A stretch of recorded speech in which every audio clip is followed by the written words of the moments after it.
Halo semua dan selamat datang di NKNL Channel. Hari ini kita akan menyelami topik yang sangat menarik di dunia K-pop. Kita akan membahas fenomena yang cukup langka, mixed group atau grup co-ed di K-pop. Sepanjang sejarah K-pop, grup yang anggotanya terdiri dari laki-laki dan perempuan itu tidak sebanyak grup idol pria atau wanita, dan seringkali menghadapi tantangan unik untuk mencapai kesuksesan besar. Tapi, ada satu grup baru yang berhasil mencuri perhatian dan meraih kesuksesan signifikan sejak debut mereka.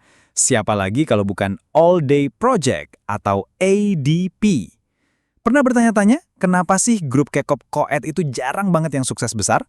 Padahal mereka punya potensi dinamika dan warna musik yang berbeda. Nah, di video ini, kita akan kupas tuntas alasannya, dan yang lebih penting, kita akan bedah kenapa All Day Project bisa jadi pengecualian dan langsung meraih kesuksesan besar. Tetap di sini, karena analisisnya akan mendalam. Mari kita mulai dengan pertanyaan besar. Kenapa grup co-ed K-pop masih jarang ditemukan dan sulit meraih kesuksesan seperti grup pria atau wanita? Tantangan pemasaran dan basis penggemar. Industri K-pop sangat bergantung pada fandom yang kuat dan loyal. Grup pria cenderung menarik basis penggemar wanita yang besar, sementara grup wanita kuat di basis penggemar pria. Grup co-ed kesulitan untuk sepenuhnya merebut hati kedua basis penggemar ini. Sulit menargetkan audiens spesifik ketika target pasarnya campur. Kritikus musik Korea menjelaskan bahwa sulit bagi grup campuran gender untuk menarik lebih banyak penggemar wanita daripada boy group atau mengumpulkan lebih banyak pengikut pria daripada girl group. Dinamika fandom dan hubungan parasosial. Sebagian besar fandom K-pop dibangun di atas hubungan parasosial, ikatan emosional satu sisi antara idola dan penggemar. Fantasi ini bekerja paling baik ketika jelas dan terkontrol. Dalam grup pria, penggemar mungkin membayangkan hubungan romantis atau dilindungi. Dalam grup wanita, mereka mungkin melihat panutan atau sahabat. Tapi di grup co-ed, dinamika itu bisa bentrok. Muncul kebingungan, kecemburuan atau spekulasi hubungan antar anggota yang dianggap tabu di industri K-pop. Ini mengganggu emotional high yang dicari penggemar. Logistik dan pengaturan dormitori. Meskipun terdengar sepele, pengaturan kehidupan bersama di asrama untuk membangun kerja tim menjadi sulit jika anggotanya berbeda gender. Umumnya dianggap tidak pantas bagi idola pria dan wanita tinggal bersama. Kurangnya contoh sukses sebelumnya. Karena belum banyak kasus sukses besar dari grup co-ed belakangan ini, dengan beberapa pengecualian seperti KART, meskipun kesuksesan komersial mereka largely internasional dibandingkan domestik, agensi ragu untuk mengambil resiko mendebutkan grup co-ed. Namun, di tengah lanskap yang menantang ini, muncul All Day Project. Grup beranggotakan 5 orang ini debut pada 23 Juni 2025 di bawah naungan The Black Label. Yap, agensi yang berafiliasi dengan YG Entertainment, sebuah agensi besar di industri K-pop. Debut mereka dengan single Famous langsung menarik perhatian besar. Lalu, kenapa All Day Project bisa sukses besar dalam waktu yang relatif singkat? Dukungan agensi besar. Berasal dari The Black Label memberikan ADP sumber daya, promosi dan koneksi yang kuat di industri.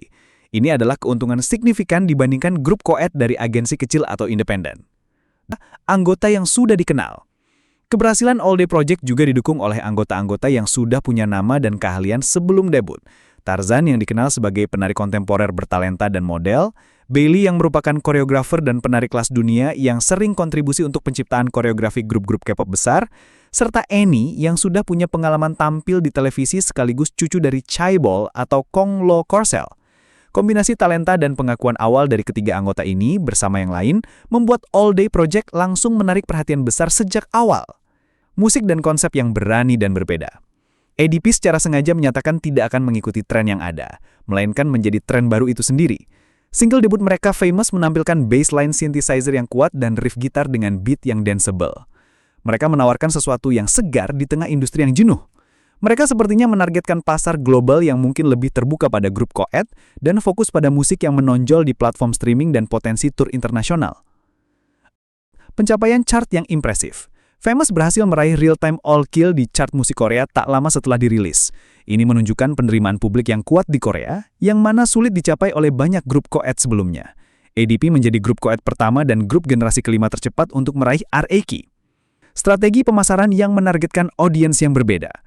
Ada indikasi bahwa ADP mungkin lebih banyak menargetkan pasar internasional dibandingkan domestik. Mereka fokus pada musik yang menonjol di platform streaming dan potensi tur internasional. Meskipun begitu, ADP juga menghadapi tantangan. Penjualan album fisik mereka dilaporkan masih rendah dibandingkan kesuksesan digital mereka seperti yang sering terjadi pada grup co-ed. Mereka juga mungkin menghadapi kesulitan di acara penghargaan yang kategorinya seringkali dipisahkan berdasarkan gender. Selain itu, ada kontroversi terkait penggunaan nama All Day Project yang berujung pada ancaman tindakan hukum dari rapper Australia bernama All Day. Tapi, fakta bahwa grup koet dari agensi besar ini bisa debut dengan hype sebesar ini dan meraih RAK di chart Korea adalah bukti bahwa ada ruang dan potensi besar bagi ADP untuk sukses. Mereka menawarkan formula yang berbeda dan tampaknya berhasil menemukan celah di pasar K-pop yang didominasi grup bergender satu. Menarik untuk melihat bagaimana perjalanan ADP ke depannya dan apakah mereka akan membuka jalan untuk lebih banyak grup koet di masa mendatang. Bagaimana pendapat kalian? Tetap stay di sini. Bagaimana pendapat kalian tentang ADP dan kesuksesan mereka? Apakah kalian setuju bahwa mereka membawa angin segar di industri K-pop? Bagikan pandangan kalian di kolom komentar di bawah ini. Dan kalau kalian suka video analisis mendalam seperti ini, jangan lupa klik tombol like dan subscribe ke channel ini supaya tidak ketinggalan konten menarik lainnya.